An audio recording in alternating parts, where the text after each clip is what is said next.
Hello students, you are welcome to Johnny Ragam math classes. I hope you like my videos. If you like my videos, please like, share and subscribe my channel. Today discuss about NCERT class 11th maths chapter 2 relation and function. तो आज हम इस video में discuss करने जा रहे हैं exercise 2.1 से रिलेटेड टॉपिक है। फर्स्ट ऑफ ऑल आज हम डिस्कस करेंगे कार्टेशियन प्रोडक्ट ऑफ सेट्स।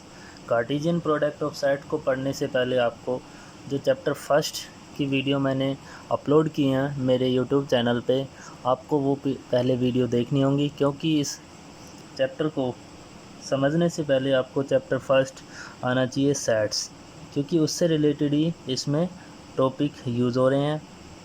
जब तक आप सेट्स को नहीं समझोगे, जब तक आपको ये रिलेशन एंड फंक्शन समझ नहीं आएगा। तो Cartesian product of sets, product के लिए हमें दो सेट गिवन होने चाहिए, क्योंकि बिना दो सेट के हम प्रोडक्ट नहीं फाइंड आउट कर सकते हैं।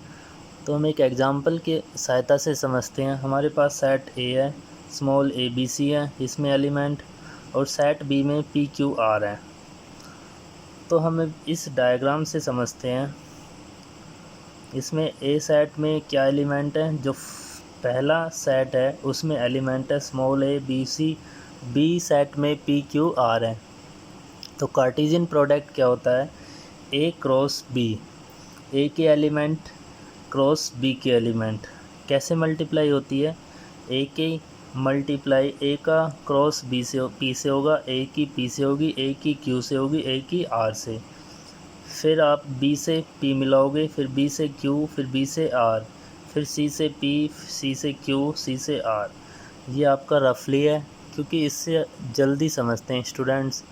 और हमें करना कैसे है, ए क्रॉस बी होता है, ए के एलिमेंट है A B C curly brace के अंदर, क्योंकि ये सेट है, क्रॉस बी के एलिमेंट है पी क्यू आर।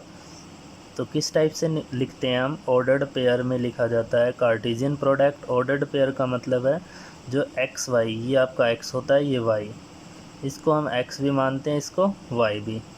तो ए की मल्टीप्लाई पी से होगी, तो ए कोमा पी ऑर्डर्ड पेयर में लिखते हैं। ए की क्यू से होगी, ए कोमा क्यू, फिर ए की आर से होगी, A comma R. Similarly B P, B Q, B R, C P, C Q, C R. तो ये आपके पास हमें क्या मिला, Cartesian product of A cross B. फिर हम करें बी क्रॉस ए करना चाहें, तो बी के एलिमेंट हम सबसे पहले लिखेंगे। बी के एलिमेंट क्या है, पी क्यू आर। ए के एलिमेंट क्या है, ए बी सी। तो कैसे करेंगे हम, पी की होगी ए से, फिर पी की बी से, फिर पी की सी से। तो बी क्रॉस ए में हमने पी क्यू आर लिखा, cross product A B C. तो सबसे पहले हमने लिखा पी को ए से लिखा, P A P B P C. फिर हम क्यू को ले जाएंगे, Q A Q B and Q C. ये आपको समझाने के लिए इसको बोल देते हैं हम एरो डायग्राम। ये आपका एरो डायग्राम है। क्यू से हो गया Q A Q B Q C. फिर हम आर से लिखेंगे R A R B R C, R A R B R C. क्या ये दोनों इक्वल हैं, A cross B not equal है बी क्रॉस ए, क्योंकि इसके एलिमेंट सेम नहीं है, इधर ए पी है इधर पी ए है, ये इक्वल नहीं है, तो इसलिए ये नॉट इक्वल लगाओगे आप। ये आपका कार्टेशियन प्रोडक्ट है ए क्रॉस बी, ऐसे निकालते हैं। एक्सरसाइज 2.1 में कार्टेशियन प्रोडक्ट का ही यूज है, और कुछ इंपॉर्टेंट पॉइंट हैं। पहले हम इसकी डेफिनेशन पढ़ते हैं। क्या है definition, given two non empty set. हमारे पास दो नॉन एम्प्टी सेट होने चाहिए। नॉन एम्प्टी सेट मतलब नल सेट नहीं होना चाहिए, वॉइड सेट नहीं होना चाहिए, कोई ना कोई उसमें एलिमेंट होने चाहिए। Set P and Q, the Cartesian product P cross Q is the set of all ordered pairs of the elements from P and Q, that is ordered pair के सारे एलिमेंट्स हमें मिलेंगे। तो पी क्रॉस क्यू हमें क्या मिलेगा, curly brace के अंदर small P coma Q, such that small P belongs करेगा कैपिटल पी में एंड स्मॉल क्यू बिलोंग्स करेगा कैपिटल क्यू में। ये आपकी सेट बिल्डर फॉर्म है, और ये मैथमेटिकल फॉर्म है। डेफिनेशन आपको ये लर्न रखनी है कि given two non empty set P and Q, the Cartesian product P cross Q is the set of all ordered pairs of the elements from P and Q, that is P cross Q curly brace small p और comma q such that small p belongs होगा capital P में, small q belongs होगा capital Q में। Important points हम discuss करते हैं जो exercise 2.1 में काफ़ी यूज़ होंगे।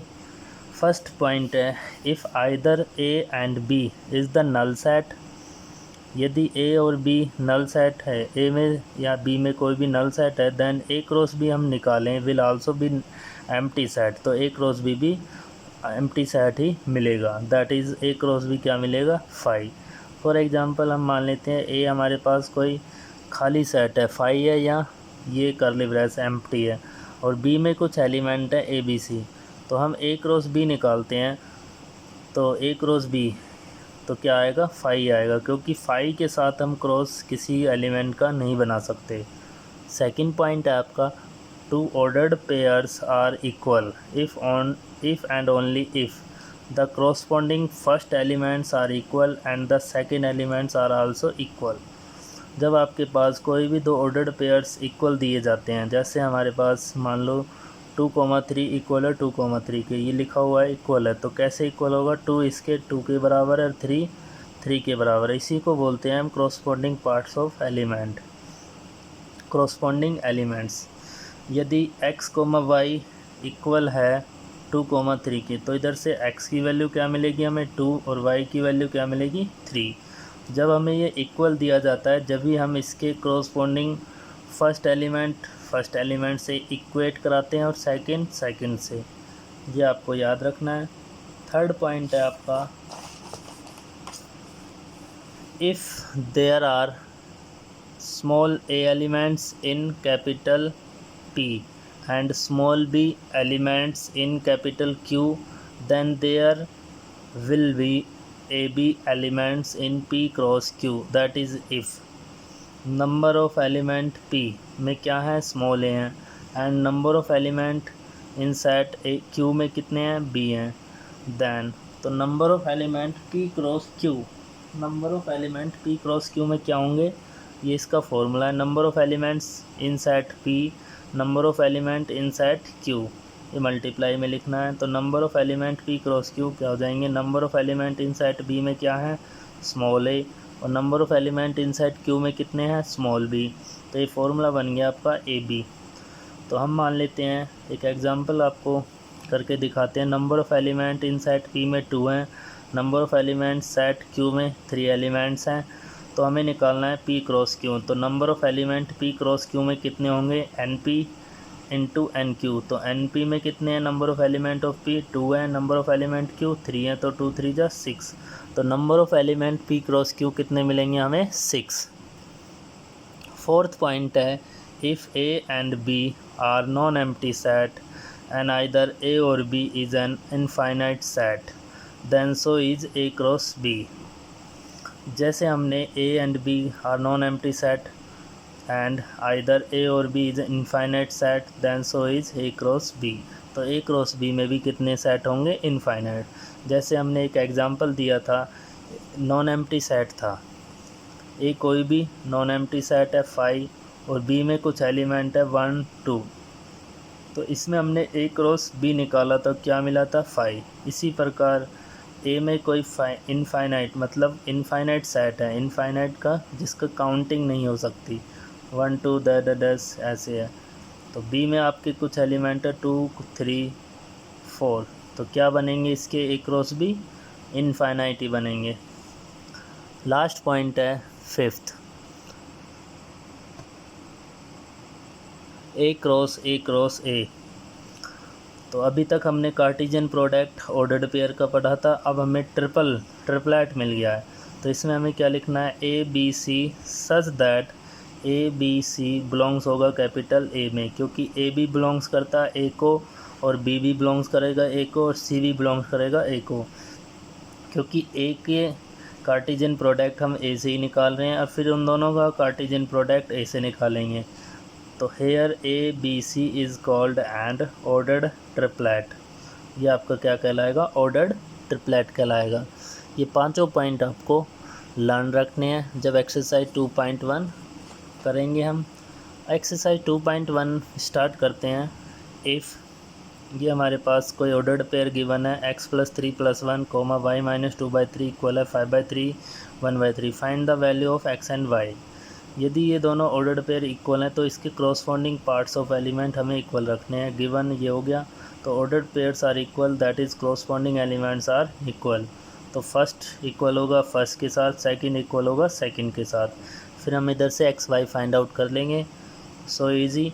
x/3 1 को इधर शिफ्ट किया, एलसीएम की सहायता से हमने x/3 equal to 2/3।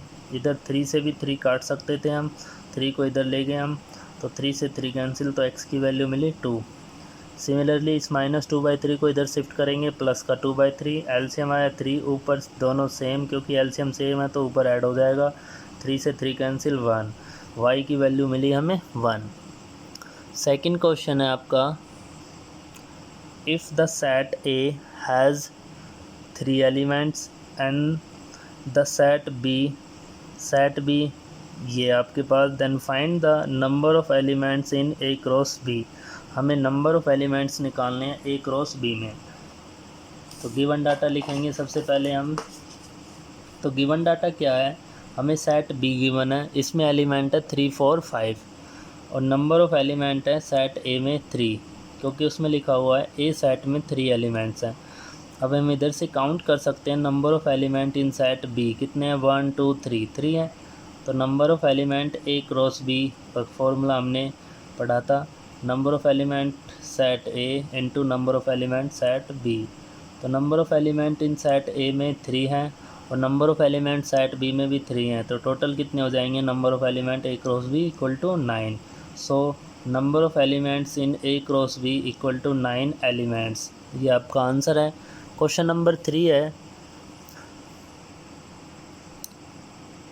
Question number 3 है, इफ़ जी सेट हमें गिवन है 7, 8 एंड एच सेट गिवन है 5 4 2, then find G cross H and H cross G निकालना है हमें। तो गिवन डाटा क्या है, जी के एलिमेंट जी सेट गिवन है, एच सेट गिवन है। तो आपको एरो डायग्राम से भी समझा देते हैं। जी में एलिमेंट, जी के एलिमेंट क्या है 7, 8 एंड एच के क्या है 5 4 2। तो जी क्रॉस एच कैसे निकलेगा, 7 8 क्रॉस 5 4 2। तो कैसे निकलेगा, तो 7 की होगी 5 से, 7 की होगी 4 से, 7 की होगी 2 से। तो 7 5 7 4 7 2, फिर 8 की 5 से होगी, 8 की 4 से भी होगी, 8 की 2 से भी होगी। ये आपका रफली वर्क है, आप इसको करके दे सकते हो।